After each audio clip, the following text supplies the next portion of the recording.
Hi, I'm Mal from the Money Study, bringing you another episode in our Take 10 challenge, and we're up to number 12. And this is just basically to give you some other resources, other places to go looking for information if you need more than the 10 minutes or so that I'm providing you every day. There's my disclaimer. Not much to worry about here today, but this is just facts and figures, information only, not advice.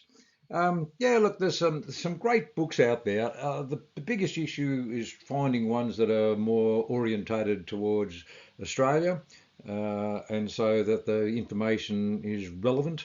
Some of the ones from New Zealand are very good, but their super systems are a little bit different. But general things like shares and so forth, the American books are okay.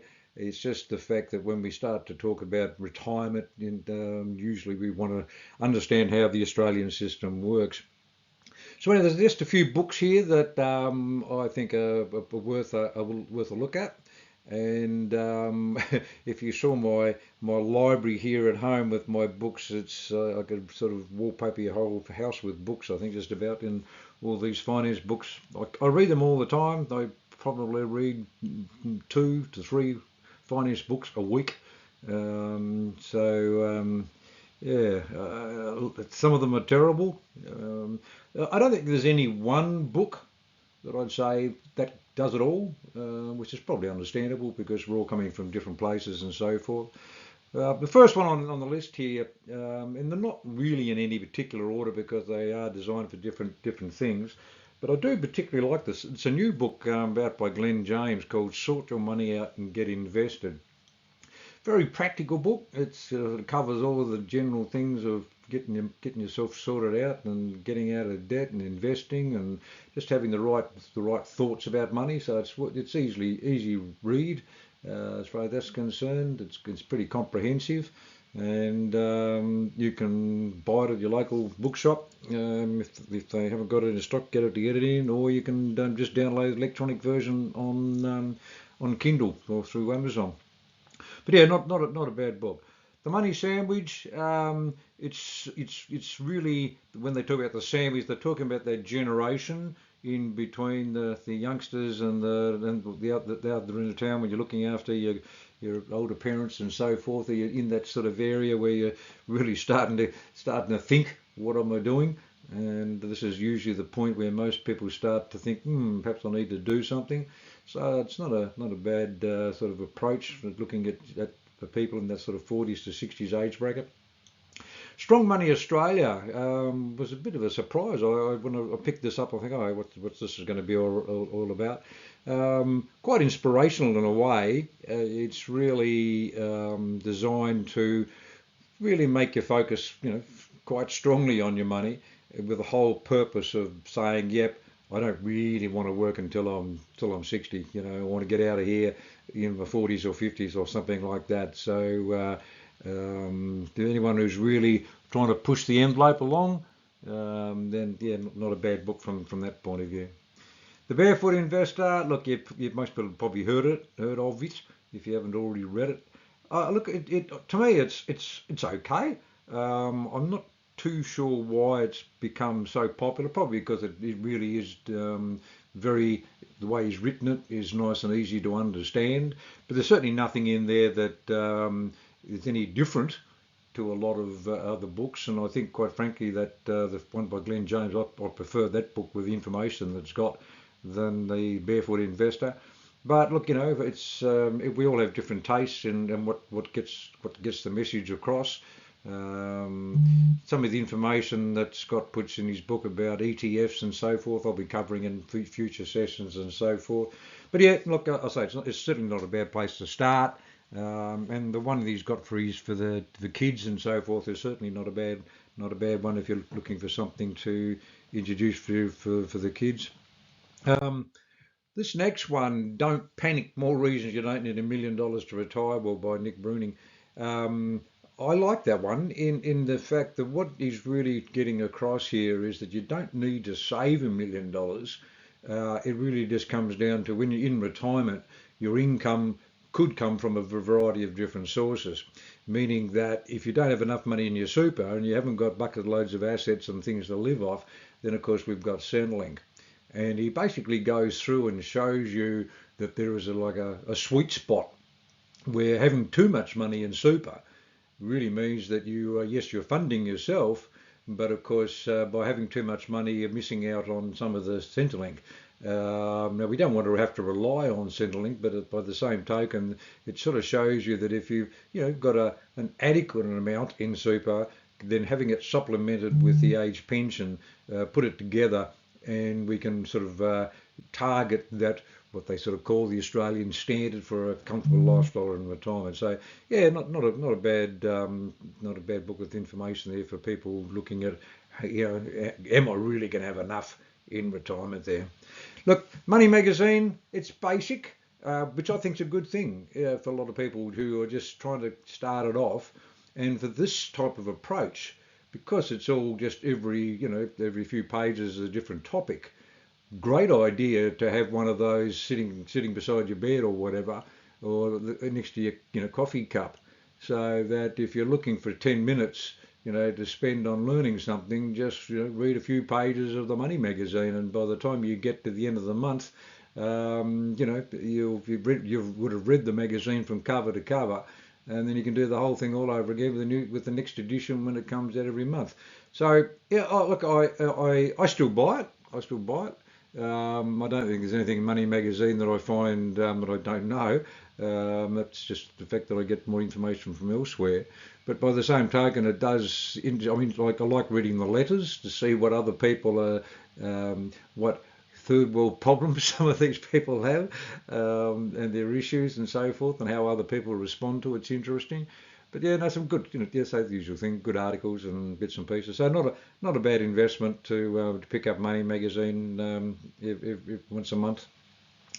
If you're just looking for good websites, the ASX website, if anyone's interested in to do anything with looking at purchasing shares in any way, shape or form, there's heaps and heaps of little tutorials and so forth on there, lists of information and a whole swag of stuff. Good. Anyone who's interested in shares, just go to the website before you do anything. Just go to the ASX and have a bit of a flick through that. But as far as the best website, as far as I'm concerned, for anything to do with money and information, the MoneySmart website, which is run by ASIC, so it's a government website. So it's impartial information. It's not like you're going to the Commonwealth Bank website to get information where they're sort of, dare I say, pushing some of their own product, and they've got their own biases as what they're trying to make you believe.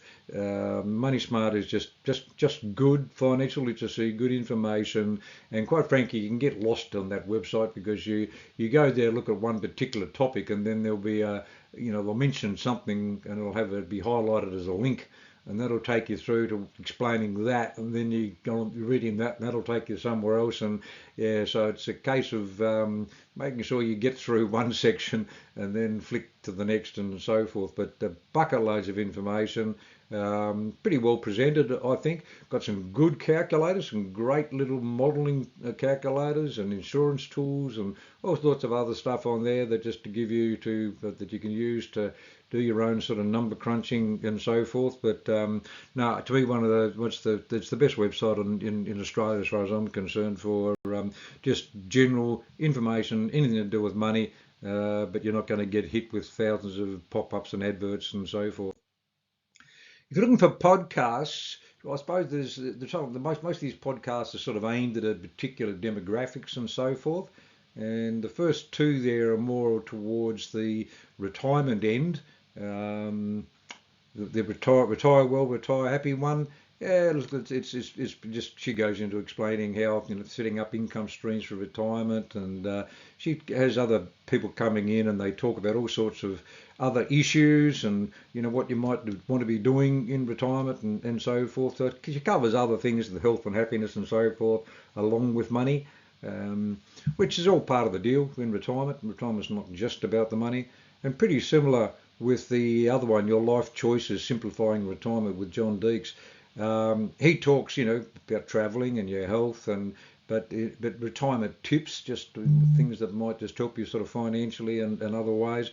So it's a bit of a mixed bag. It's not pure finance, because once you've hit retirement, hopefully we've already got ourselves pretty organised. It's just really a case of then keeping an eye on it and not doing anything too dumb. Couple of good ones there for the millennials, especially for the females. This one, she's on the money. Victoria Devine, I think she's got about 2 or 3 books out now, sort of aimed at females, aimed at millennials. But she covers all that sort of stuff like Afterpay and HECS debts and all that sort of stuff. And so yeah, good one for younger people sort of starting out. And my Millennial Money podcast, that's the same guy that wrote that first book I mentioned, and he's got a even though it's the book is more general, his podcast is in theory, we'll say it's called the Millennial Money, aimed at the younger people, sort of getting a bit of a start. Pretty light-hearted, which makes it pretty easy to listen to. If you're interested in getting into shares, yep, there's a podcast that called Shares for Beginners that you can listen to, and Phil just sort of goes through all the difficult, trying to break down the jargon a little bit to sort of simplify what the processes are and so forth. And if you're just a good general podcast, the Australian Finance Podcast with Owen Rask and Kate Campbell, it's on every week. Bit of a just different ideas on assisting you to build up your financial wealth and so forth. On the other side of the equation, so not just the personal finance, I think it's quite good to get a bit of an understanding of the economy. I mean, I don't expect you to become an economist overnight, but just having an interest in what's going on can indeed, over time, does help you with your own money in the regard if you can sort of anticipate what might happen. I mean, no one knows, that's for sure, what is definitely going to happen. But there's certainly the more you get interested in money, the whole thing becomes entwined. So I do like the Money Cafe because I love Alan Kohler. He's the guy that's on the ABC News doing the finance at night. His charts are great, but he's just he doesn't mind pulling the punch there, and doesn't pull a punch. He tells it as it is, and so yeah, not a bad little one there. And the ABC, of course, we've got the ABC's The Money, big picture look at the Australian economy. So yeah, sort of a little bit more in depth as to how we sort of fit into the overall scenario there. So it's a few podcasts there to sort of keep you entertained. I'm a bit slow to get into podcasts. I've always been one just to pick up a book and read it, but certainly podcasts are good for those people who are travelling around in the cars or just doing exercise, listening to something on their headphones or something like that. And because I think it's about time that I pushed my own wheelbarrow here and promoted what we can offer for you as well. I do a whole range of webinars, and so these are generally speaking 90 minutes to 2 hours long. So they're a full, pretty in depth. It's not just a short little video, a couple of hours of information. They're live. You can ask questions, so which is quite good if you just want to listening to it and some question pops up in your head and you go, oh, we don't understand that. Well, we'll just go over it till you do. But I've got 5 there relating to super. I cover the defined benefit schemes, the Commonwealth Public Service ones. The PSSAP is just even though it says PSSAP, it's really just about any accumulated fund. So you might have Australian Super or Host Plus or Care or Rest or whatever. It's just basically getting the basics of super together and accumulating, and then the next one approaching retirement. Well, that's on the other end as we get closer to retirement. What's an income stream and what are all the taxes and so forth if we take it out. The TBC one, that's basically for people on big incomes, big tax issues in super where they're going over caps and can be fined and all these other issues. So that's a pretty intense one and pretty technical for the people at that higher level. I do one called Getting Started in Shares. It's a 2-part, so it goes over 2 nights. So it's nearly 5 hours worth of, or 4 hours or so, of information about getting into shares, what's creating portfolios, but also literally how do you press the button? How do you actually, what do you put into the platform to actually buy this thing and sell it and so forth. So all the nuts and bolts. I've got an active wealth course, which is a 4-part one. That's for the next level up from shares. That's like a technical analysis type one. I don't run it that often. I just sort of, as interest, as I sort of mentioned to people, people contact me. And when I've got a few people interested, I then run it. And we've actually got a little group that we get together to talk about shares and put information up on that one. Personal finance, simply making money. I'm probably going to get rid of that one over time, because basically these 10 minutes little sections is pretty much what that's all about heading forward. So as I provide all this free information, some of these webinars are going to disappear, because why would you pay for it if you can get it online for free? The Younger Year one is a 3-part series, 3 nights, where it's all aimed at the younger generation. So we're sort of late teens, 20s, and even into the 30s perhaps. People starting work, starting families, buying their first house, what's superannuation, what's taxation, all the pitfalls and so forth of getting started in money. I've got a new one. I haven't done it before, but I'll be doing it in March. It's a tough one. Basically it's aimed at women, in the regard that we're trying to play catch up, knowing full well that a lot of women just don't have the same amount of money due to their work situation. So trying to offer a few tips there to try and assist those people trying to play a little bit of catch up. I do ones on property, investing in property, and that's a warts and all. A lot of property seminars are all regarding, they give you all the lovely good stuff and how wonderful it is. I'll give you all the downsides as well. I think there's just not enough emphasis on the issues that can be involved in investment property. Not saying don't invest in property. I'm just saying there's a lot of issues that people just do not take into consideration. Another one there called Helping Your Children. So if you're thinking, well, how in the dickens can I help my kids get into their first home? I don't have the money, but what else can I do? Or if you do have the money, should I give it to them? Should I lend it to them and so forth? So there's one on that. Another new one, teaching your kids about money. I just believe that parents really should be teaching their kids. We should be talking about it. We should be doing more, rather than just let them floundering and then they hit adulthood and then they wonder why your kids aren't good with money. And also savings options for kids as well. So there's a bit of a mixed bag there on that one. Old age, Ashley comes into play to do these ones because he's a walking encyclopedia. Having worked for Centrelink in the past, walking encyclopedia, anything to do with age pension, how it sort of fits in with your other assets and incomes and super and so forth.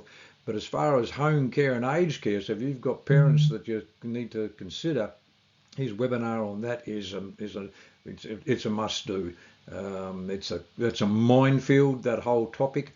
I really know nothing about aged care and home care. I just say talk to Ash.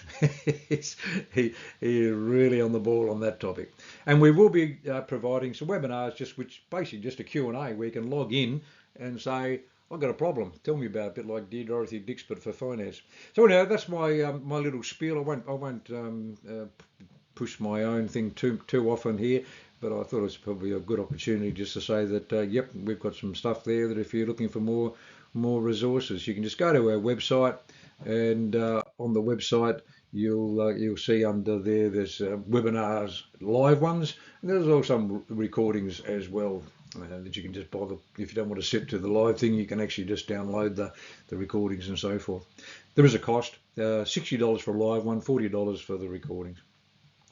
Okay, that's us, but if you want to come along and have a chat at any time, more information, mentoring, or whatever you like, book an appointment through our website.